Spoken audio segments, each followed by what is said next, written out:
जय सनातन धर्म की प्रिय सनातनियों, आप सभी का स्वागत है हमारे इस कार्यक्रम में। सनातनियों, एक एक करके वीडियो में जो आपको दे रहा हूं अब आपके बहुत काम आने वाले हैं, क्योंकि ईश्वरीय विचारों को, ईश्वर की विचारधारा को, सनातन की विचारधारा को, धर्मयुग की विचारधारा को समझने के लिए आपको जिस दृष्टिकोण की जरूरत है वही दृष्टिकोण आपका हो, यही मेरा प्रयास है। ऐसे में मैं आप लोगों के सामने आज एक बात रख रहा हूं जो आपको सच और झूठ को पहचानने में आपकी मदद करेगी। आपने इस समय पर जिस तरह की परिस्थितियां बन रही है उसमें आप बहुत ज़्यादा परेशान भी होंगे, और कुछ हद तक परेशान इस कारण से भी होते हैं कि जब हम सच्चाई को ढूंढने जाते हैं, अपनी समस्याओं का समाधान ढूंढने जाते हैं, हमें चलो ये भी समझ में आ गया कि ईश्वर की शरणागति होने से हमारा कल्याण है, लेकिन जब हम जाते हैं कहीं पर ईश्वर की बातों को सुनने के लिए, उनसे प्रेरित होने के लिए, तो कहां जाएं, कैसे जाएं, क्या करें। हमने तो सुना है कल की आएंगे, कल की आएंगे, संसार को एक नई राह दिखाएंगे। तो आजकल तो यूट्यूब चैनल पर बहुत सारे कल की आ गए हैं। कोई कहता है मैं कल की हूं, कोई कहता है मैं कल की हूं, कोई कहता है मेरी गोद में भगवान शिव है, कोई कहता है मेरे भीतर भगवान शिव है, कोई कहता है मैं ही परमेश्वर हूं, कोई कहता है मैं ही दुनिया को राह दिखाऊंगा, बेशक चाहे जेल में बैठे हों। ऐसे में इतना सारा कंफ्यूजन है, और आखिर कल की आएंगे तो हम कैसे पहचानेंगे, वो काम कैसे करेंगे, उनका दृष्टिकोण क्या होगा, वो हमको देंगे क्या, क्या वो भी हमें अपने पीछे लगाने आएंगे जैसे आज तक लोग लगाते आ रहे हैं और दुनिया लगती आ रही है। क्या ऐसा ही कुछ होगा, या हमारे सामने एक स्पष्ट पिक्चर भी होगी। तो सनातनी एक बात को समझिए, मैं आपको अपना विचार नहीं दे रहा, मैं आपके सामने एक सच्चाई रख रहा हूं। इस सच्चाई को समझिए और इस सच्चाई को समझ करके स्वयं निर्णय लीजिए। सच्चाई को समझ के यदि आप निर्णय ले रहे हैं तो आप कभी भी भ्रमित नहीं होंगे, कोई आपको ठग नहीं पाएगा, आप कहीं अपने आप को ठगा हुआ महसूस नहीं करेंगे, और न ही कोई आपको बेवकूफ बना पाएगा।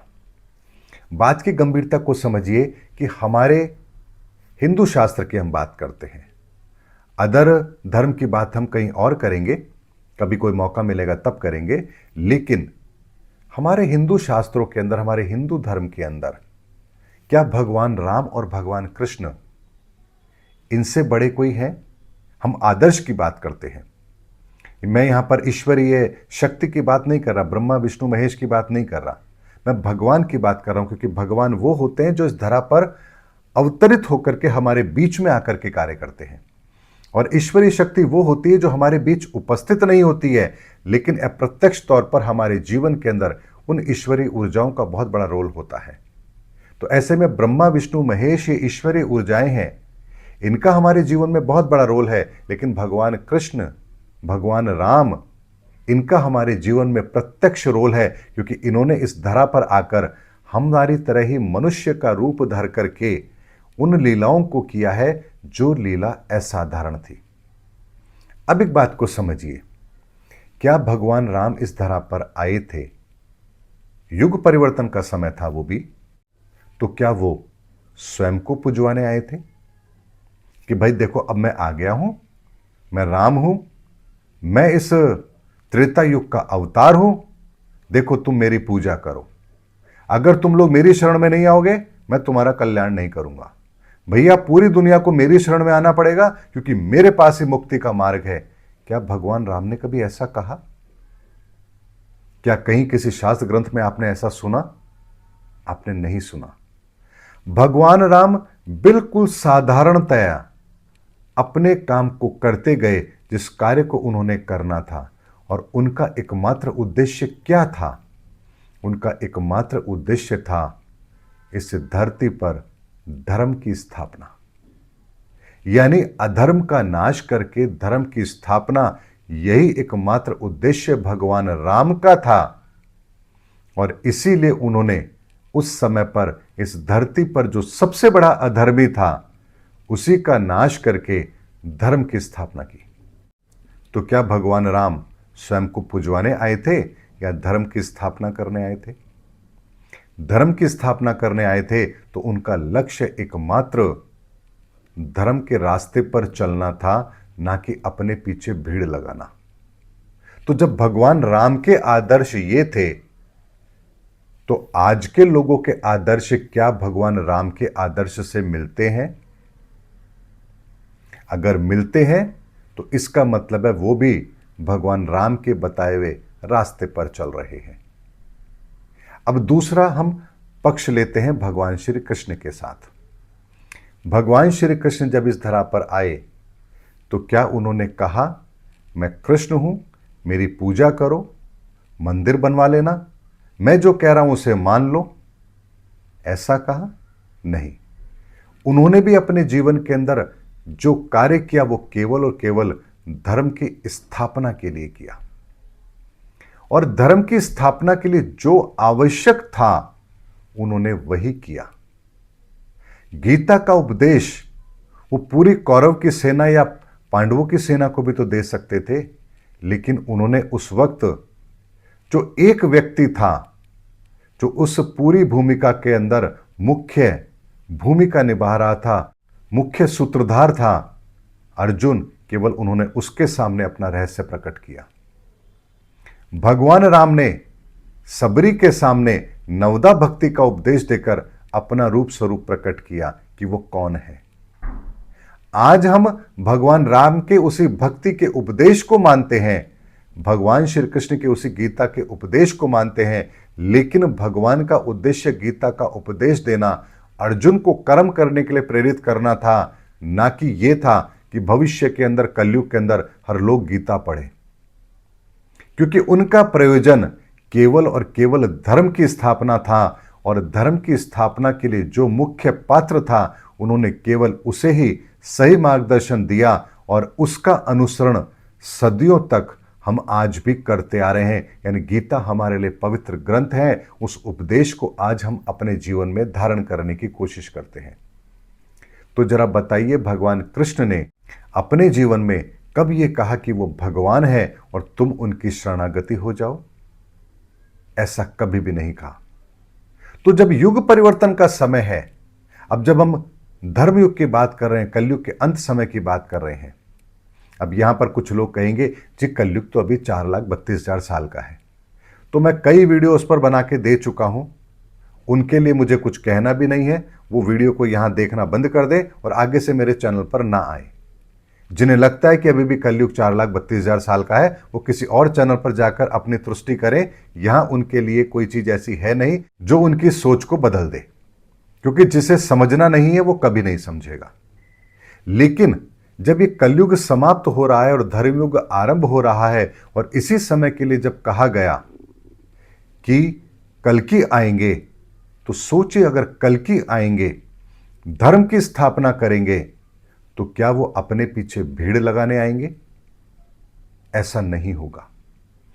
कल्कि भी भगवान श्री कृष्ण की भूमिका में होंगे, भगवान राम की भूमिका में होंगे।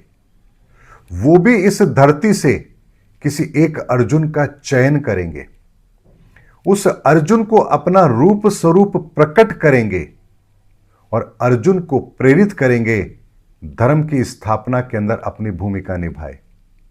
क्योंकि धर्म की स्थापना करना तो कल्कि का काम है, लेकिन कल्कि स्वयं भगवान कृष्ण की भूमिका में होंगे, भगवान राम की भूमिका में होंगे, और एक पात्र का चयन करेंगे जो पात्र धर्म की स्थापना के अंदर कल्कि के मार्गदर्शन में इस धरा पर काम करेंगे।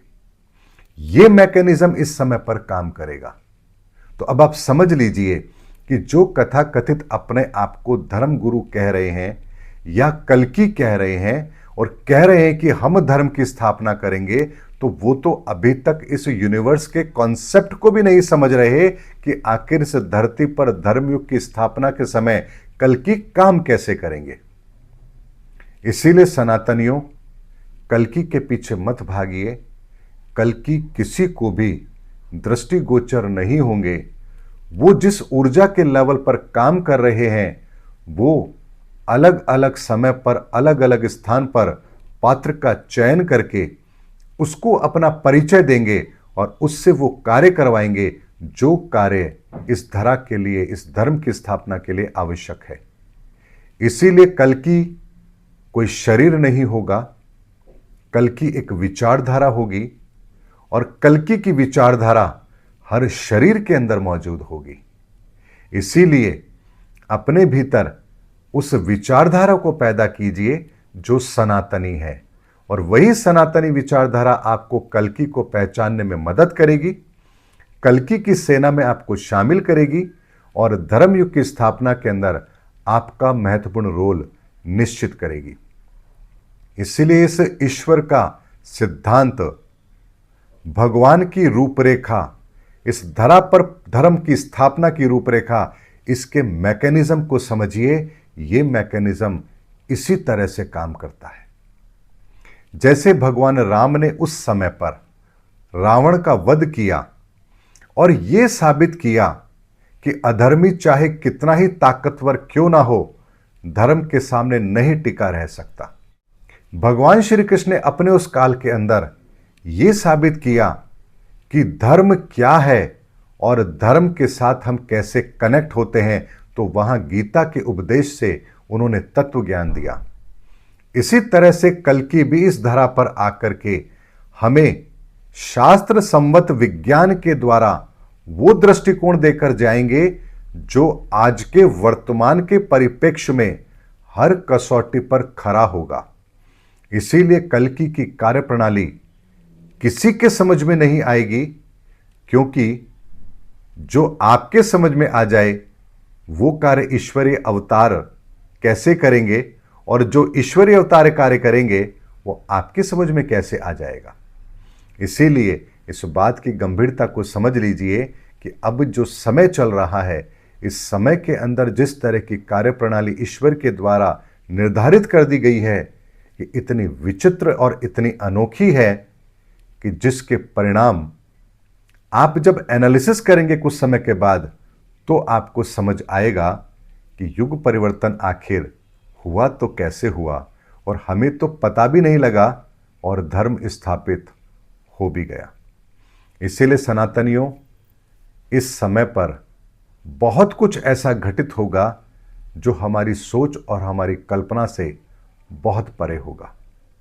उम्मीद करता हूं सनातनियों, आपके जीवन के अंदर भी आप सही रास्ते पर चलें, संतों की पहचान कर पाएं, पाखंडियों को समाज से अलग कर पाएं, सच और झूठ के बीच में आप तुलनात्मक अध्ययन कर पाए।